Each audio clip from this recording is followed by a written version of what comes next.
Good afternoon to all listeners.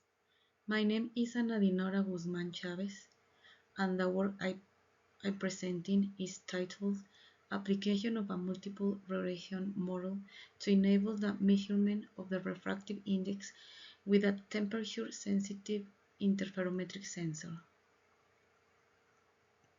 This research was conducted at the Optoelectronic Sensors Laboratory of the Department of Multidisciplinary Studies at the University of Guanajuato, located in Yuriria, Guanajuato, Mexico. I begin by explaining the operating principle of a dielectric layer used as an interferometric optical sensor. A dielectric layer behaves like a Fabry-Perot interferometer, where reflected or transmitted output interference is a result of multiple internal reflections. These reflections occur at the interfaces formed between materials with different refractive indices, in this case, the refractive index of the layer and the external refractive index.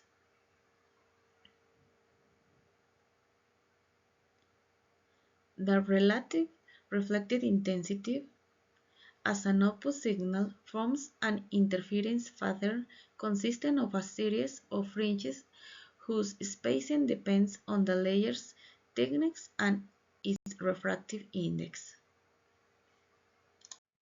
Now, if the material of the layer has thermal properties, when the temperature changes, the interference pattern shifts. This effect is observed in the figure on the left, where temperature modifies the layer thickness. Furthermore, since internal reflections depend on the refractive indices at the interfaces, any change in the external refractive index directly varies the fringe amplitude.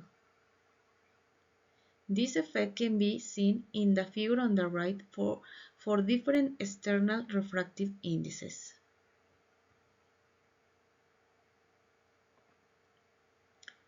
In summary, when the external refractive index increases and the temperature is constant, the amplitude of the fringes decreases. Besides, when the temperature increases and the external refractive index is constant, the spectrum shifts toward the right. For the case of a multilayer interferometric optical sensor, the resulting interference spectrum is governed by the superposition of the spectra of each layer.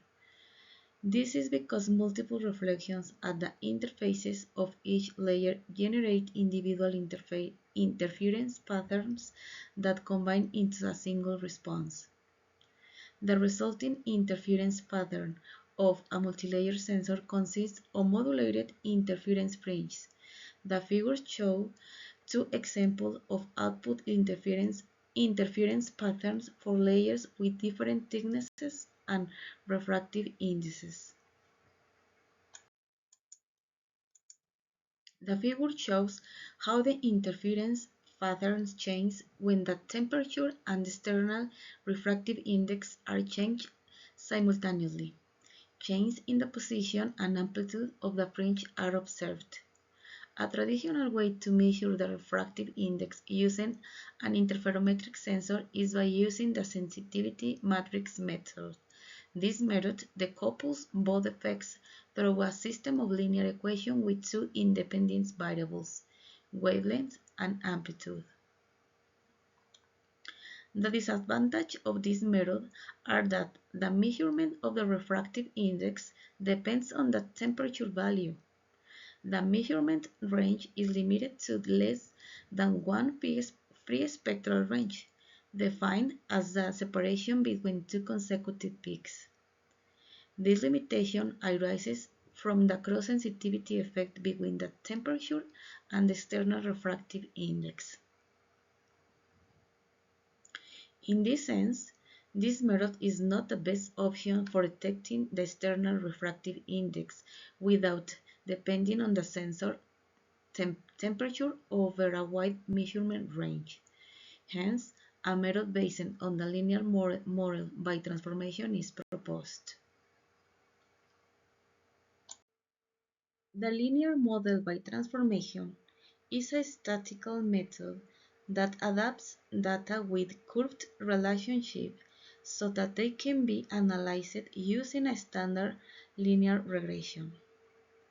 It models the relationship between the explanatory variables and the expected value of the response through a specific mathematical transformation function. The model is expressed as shown in equation 1.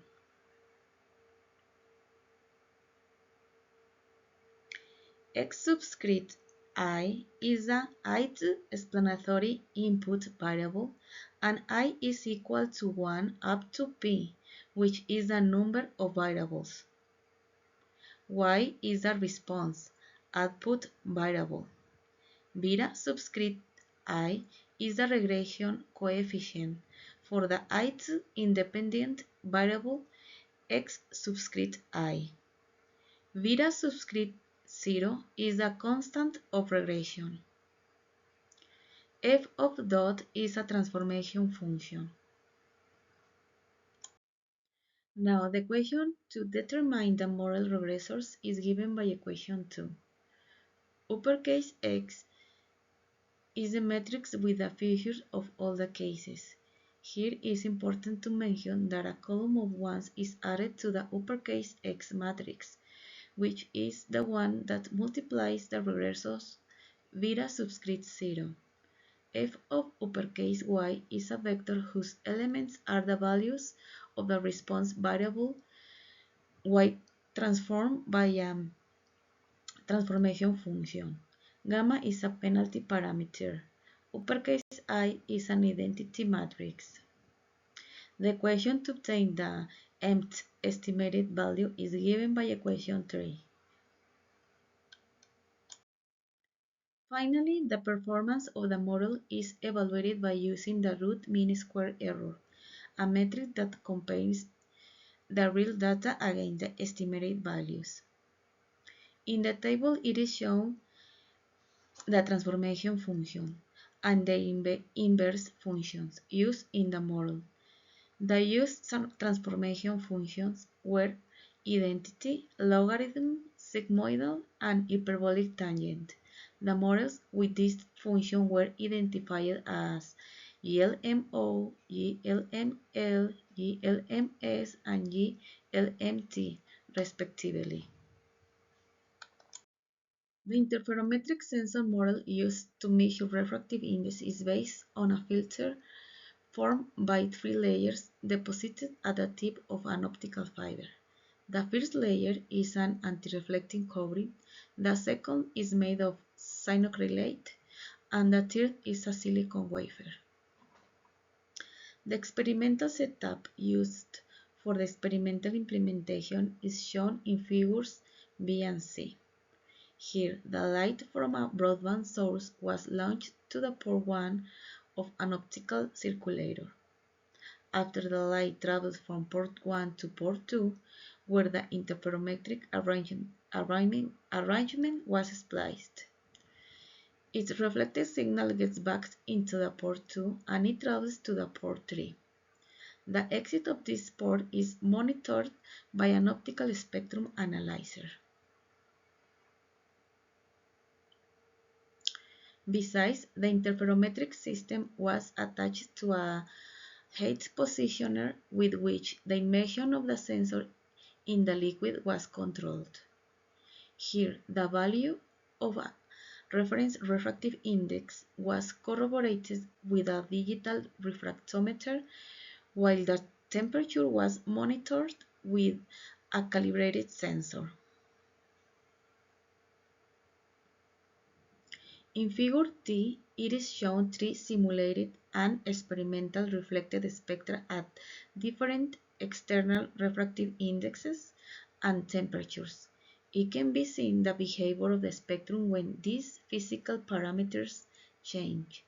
When the external refractive index increases and the temperature is constant, the amplitude of the fringes decreases. Besides, when the temperature increases, the spectrum is shifts toward the right and the fringe's amplitude doesn't remain constant.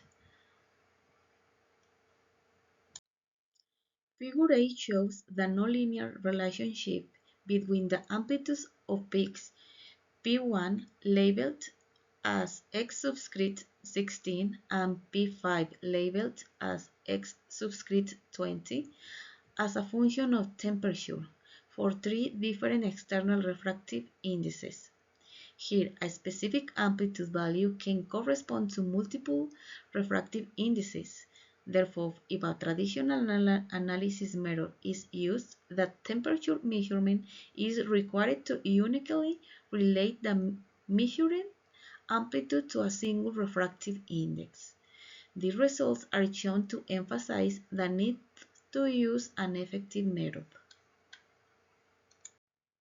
As initial evaluation of the model, a synthetic dataset was formed with 2,121 simulated reflected spectra at different external refractive indexes and temperatures.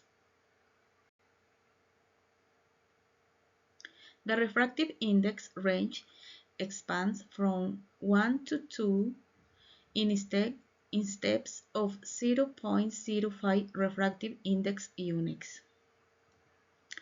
The temperature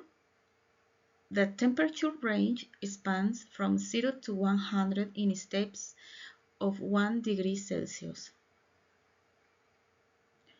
27 variables were taken for each spectrum. The variables obtained are listed in this table. For example, the first four variables are the wavelengths of the first four peaks of the spectrum that appear in the spectral region. The last variable is the centroid of the spectrum. In order to find the optimal value of gamma, the k-fold cross-validation technique was applied. The distribution of the RMSE values are shown in the figure B. Based on these results, the GLMS can be considered as the best model since it has the lowest RMSE dispersion and the lowest median RMSE. The GLML and GLMT can be considered as good methods since their median RMSE values are very similar to the RMSE obtained with the GLMS. In contrast, the GLMO can be considered as the worst method since it presents the largest RMSE dispersion and the largest median RMSE. The results obtained with the GLMO and the GLML are presented in Figure C, and those obtained with the GLMS and the GLMT are shown in Figure D. Moreover, it can be observed that Figure C is less homogeneous with more dark stains than Figure D.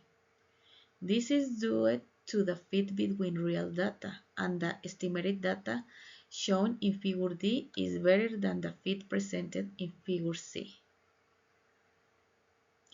Finally, these results demonstrate that the external refractive index can be estimated without dependence on the sensor temperature by using a linear model by transformation with 27 explanatory variables.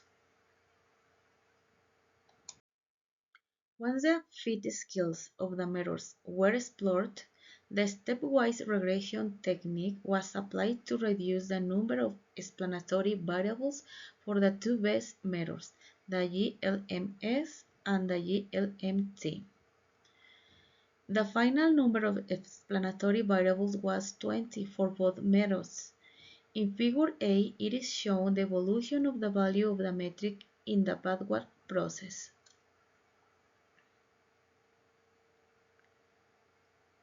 With this new group of explanatory variables, the refractive index values at different sensor temperatures were predicted by using both methods. These values are shown in Figure B, and it can be corroborated that there still exists a high fit to the external refractive index values without dependence on the sensor temperature. Moreover, it is important to point out that according to the simulated results by using this method, it is possible to measure refractive indexes between 1 and 2 refractive index units. For the experimental results, 96 experimental reflected spectra for different temperatures between 22 and 26 degrees Celsius and refractive indexes between 1 and 1.49 refractive index units were recorded. In this figure, it is shown the comparison between reference and experimental refractive indexes at different temperatures obtained with a GLMS. The estimated refractive indexes values are the blue points, and real refractive indexes values are the black circles. It can be observed particularly that for refractive indexes with the same value at different sensor temperatures are well estimated. The reached RMSE was 0.0012 refractive index units. It can be concluded that a linear model by transformation can be used to determine the refractive index from a spectrum of a thermal sensitive interferometric sensor. With a multiple regression equation with 20 variables, it is possible to measure refractive indexes between 1 and 2 refractive index units. It can be said that the linear model by transformation with an adequate transformation function can be used as a complement of the interferometric sensor to minimize the undesirable temperature cross-sensitivity effects. Thank you for your attention.